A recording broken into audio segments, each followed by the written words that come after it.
મારું નામ રાઠવા કનુભાઈ મંજીભાઈ સિહોદ, રહેવાસી ગામ સિહોદ. મેં અહીં સ્થાનિક તંત્રને ખાન ખનીજ વિભાગને કાલે ફોન કર્યો છે, પણ ફોન નહીં ઉપાડું, કારણ કે એમને રોજથી જ ભરાવું છે. પુલ તૂટે એને પબ્લિકને દુઃખ નહીં, તમને અમને દુઃખ પડે એનું એમને કોઈ પડી નથી.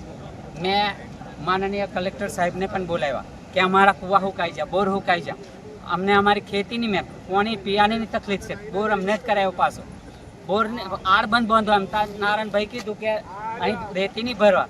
સ્થાનિક બધા સરપંચથી મોડીને બધા અહીંયા ટેક્સ ભરેલી જાય. પેલો એને કરીને પરમિશન ઢગલાયેલા જમીન મેં લૂંટ જ ચલા દુકાનો માં જતા ચોરી કરે ને મારા ગામના બધા. પછી દારૂ અહીં ઢગલો આવે ટ્રેક્ટરો મેં તો પીન આપણને કહે તો આપણને એને મારી નાખવું પડે, મારી નાખવાની ધમકી આલે. મેં એસપી સુજલ સાહેબ હતા તારના મેં વિરોધ કરું આ પુલને બચાવવા લીધે કે અમને તકલીફ પડશે.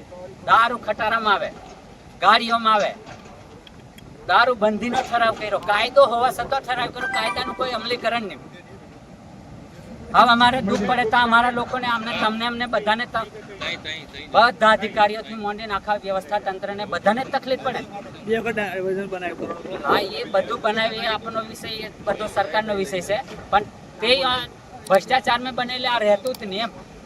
એટલે આ ખુલ્લું કરજો. મેં પોલીસ તંત્રને કહેવા માંગુ કે જવા દો.